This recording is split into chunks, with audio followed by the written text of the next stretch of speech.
স্বামীর আচরণ, আলাপ, ব্যবহারে এবং তার চলাফেরাতে আপনি ভীষণভাবে অতিষ্ঠ। আপনার সাথে এমনকি জুলুম অত্যাচারও করে থাকে। বোন, আপনাকে বলি, এই স্বামীর সাথে যদি আপনি ঘর করতে চান, তবে তাকে পরিবর্তন করার স্বপ্ন, আশা, ভরসা বাদ দেন। এই স্বামীর সাথে সংসার করতে চাইলে তাকে অভিযোগ করা ভুলে যেতে হবে।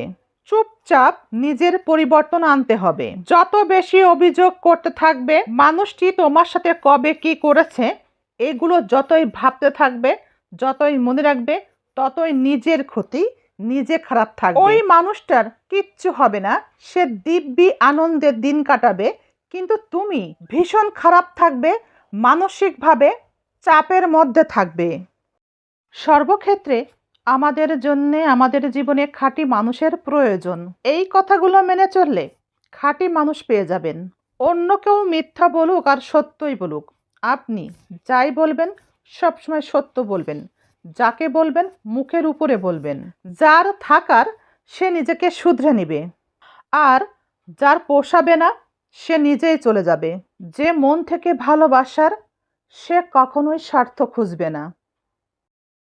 দুনিয়ায় মানুষ খালি হাতে আসে। নিজে পরিশ্রম করে যতটুকু পাই, উত্তরাধিকারী সূত্রেও যতটুকু পাই, তাতেও যেন মন ভরে না। সবসময় মন বলে কি নাই কি নাই, এ নাই তা নাই। দুনিয়াতে মানুষ যতই পাই ততই যেন কম পড়ে যায়। যতই থাক, ভাগ্যের প্রতিও অভিযোগের শেষ নাই। সব সময় যা আছে তার থেকেও মন আরো বেশি কিছু পেতে চাই। কত কিছুই আছে, তবু যেন আফসোসের শেষ নাই। আমার ভিডিও সবার সামনে যায় না, তাই আমিও তাদের মতো বলতে পারি না আমার ভিডিও যাদের সামনে যায় তাদের রাজকপাল। তবে এটা বলতে পারি আমার ভিডিও খুব সাধারণ মানুষের সামনে যায়, আর সাধারণ মানুষ যখন আমার মতো সাধারণ মানুষের ভিডিও দেখে, তাতেই আলহামদুলিল্লাহ। নবী করিম সাল্লাল্লাহু আলাইহি ওয়াসাল্লামের একটি গুরুত্বপূর্ণ হাদিস আছে। এই হাদিসটি আমাদের জন্য অনেকগুলো গুরুত্বপূর্ণ হাদিসের মধ্যে খুবই গুরুত্বপূর্ণ। আমাদের প্রিয় নবীজি বলেন, এক শ্রেণীর নারী আছে যাদেরকে আমি কখনো দেখিনি। 1400 বছর আগেও তারা পৃথিবীতে ছিল না।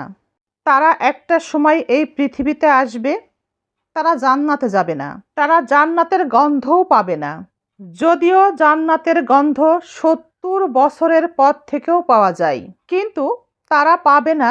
তারা হলো ওই সকল নারী যারা কাপড় পরেও নগ্ন থাকে।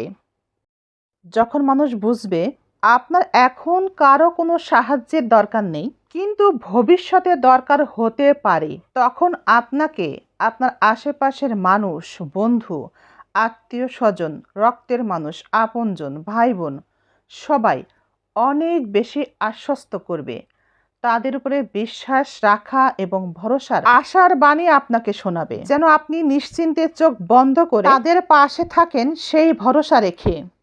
কিন্তু বাস্তবতার সম্মুখীন হলেই বোঝা যায় মানুষ তো কথার আপন ছিল। সময় এবং পরিস্থিতি সময়েই আমাদেরকে বুঝিয়ে দেয় কে ছিল কথার আপন আর কে আসলে হৃদয়ের আপন।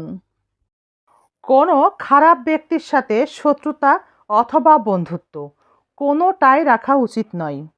কারণ মনে রাখবেন, কয়লা যদি গরম হয় তবে তা হাত পুড়িয়ে দেয়, আবার এই একই কয়লা যদি ঠান্ডা হয় তবে তা গায়ে কালি লাগিয়ে দেয়।